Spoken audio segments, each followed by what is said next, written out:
میں مارکیٹ گیا, میں نے ایک جینس خریدی تھی, تو میں شاپ میں گیا تو مجھے ایک جینس لائک کی مجھے پسند آئی, تو جب میں نے پرائز پوچھی کہتا ہے 800 روپے.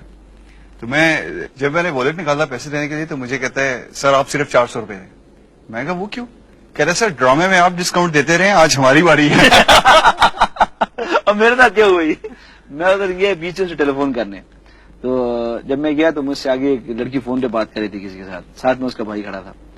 اچھا بھائی کی نظر میرے پر پڑ گئی, اس نے جا کے ایسا سے بہن کے کان میں پتہ نہیں کچھ کہا, میں نے غصے سے اس کو دھکا دے دیا, پھر بات کرتی رہی فون پہ. بھائی نے پھر ایک کان پہ جا کے اشارہ کیا میری طرف, کچھ کہا اس کو.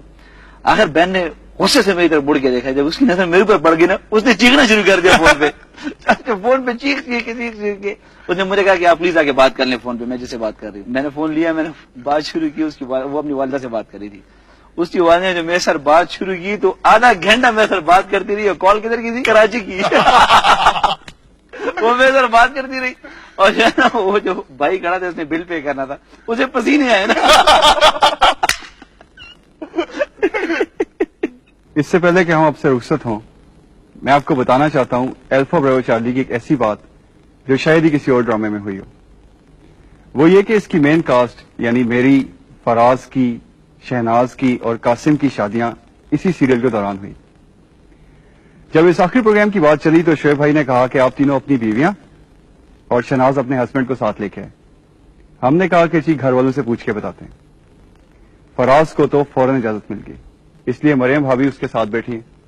شہناز کے ہسبینڈ کو شہناز نے اجازت نہیں دی اور وہ دونوں امریکہ جا چکے ہیں. سرپرائزنگلی میرے گھر والے تو بالکل ہی انکاری ہو گئے, اور اس سے بھی زیادہ حیرت کی بات یہ ہے کہ مسز قاسم کو اجازت مل گئی, اس شرط پہ کہ ان کا چہرہ نہ دکھایا جائے. اس لیے وہ موجود تو ہیں لیکن آپ صرف ان کی آواز سن سکیں گے. میں بات چیت شروع کر رہا ہوں مسز فراز سے. اچھا تو مریم بھابھی, پہلا سوال میں آپ سے یہ پوچھوں گا کہ 14 ہفتوں تک اس ڈائناسور کو آپ نے شہناز کے پیچھے خوار ہوتے دیکھا, آپ کو کیسا لگا؟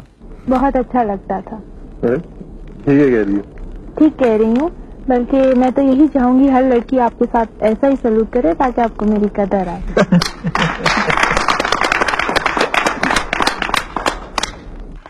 اچھا بھابھی, دوسرا سوال آپ سے میں یہ پوچھوں گا, اس سے ڈرے بغیر بتائیے کہ اگر آپ سے پوچھا جائے کہ ہم تینوں میں سے کس کا کام زیادہ اچھا لگا آپ کو, تو کس کا نام لیں گے آپ؟ بھائی ایکٹنگ تو آپ سبھی لوگوں کی بہت اچھی تھی, مگر مجھے قاسم بھائی کی ایکٹنگ بہت اچھی لگی. ہاں بھی قاسم, اجازت ہے. اچھا بھابھی, آپ سے پہلا کوشچن یہ ہے کہ کیپٹن قاسم کی آپ کو ایکٹنگ کیسی لگی؟ بھائی بات یہ ہے کہ شیکسپیئر صاحب نے کہا ہے کہ دنیا ایک سٹیج ہے اور ہر آدمی ایک ایکٹر ہے جو اپنی پیدائش سے لے کر مرنے تک ایکٹنگ ہی کرتا رہتا ہے. اگر اس ڈیفینیشن کے حساب سے دیکھیں تو آپ بھی, میں بھی, یہ بھی اور وہ سب بھی ایکٹر ہیں. ویسے قاسم خان کا کام اچھا تھا. نو ڈاؤٹ بھابھی. اچھا بھابھی یہ بتائیں کہ پورے ڈرامے میں آپ کا فیوریٹ سین کون سا تھا؟ ویسے تو بھائی بہت ساری سین تھے جو مجھے بڑے پسند تھی, مگر میرا فیوریٹ سین وہ ہے جس میں یہ بوسنیا میں سربوں کی قید سے بھاگتے ہیں اور پھر انہیں گولی لگ جاتی ہے. تو اسے دیکھ کے مجھے وہ مشہور فلم گریٹ اسکیپ یاد آ گئی, اور میں تو کہوں گی کہ قاسم خان کا گرنا کسی طرح بھی اسٹیو میکوین کے گرنے سے کم نہیں تھا.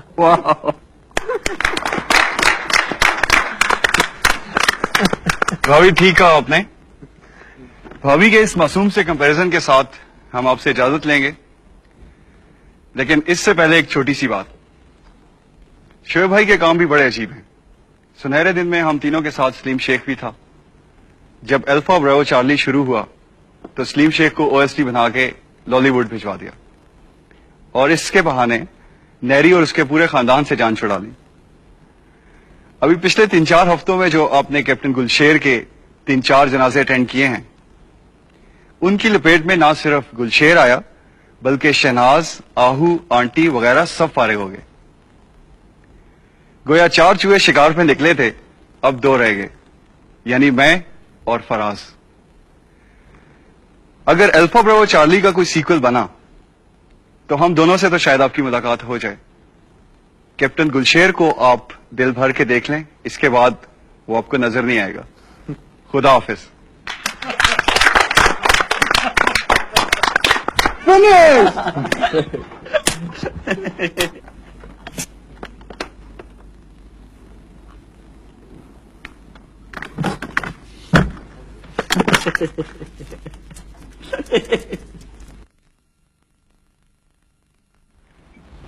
کمن کمن، جتنا پیار میرے دل میں ہے نا تم جوانوں کے لیے اور کسی کو نہیں ہے. یو نو، اگر میرے بس میں ہو نا تو کلیجہ نکال کر تم تمہاری ہتھیلیوں پر. You understand what I am saying? اخے شکار پوری صاحب چھٹی نہیں دیتے. اے میں نے نکاح پڑھانا ہے چھٹیوں کے ساتھ. نہیں سلطان صاحب، نور ولی نے کیمرے میں دیکھ لیا، پھر سے آئیے. کمن کمن، جتنا پیار میرے دل میں ہے نا تم جوانوں کے لیے اور کسی کو نہیں ہے. یو نو، اگر میرے بس میں ہو نا تو کلیجہ نکال کر تم تمہاری ہتھیلیوں پر. You understand what I am saying? اخے شکار پوری صاحب چھٹی نہیں دیتے. اے میں نے نکاح پڑھانا ہے چھٹیوں کے ساتھ. چلیں ٹھیک ہے سلطان صاحب، اوکے.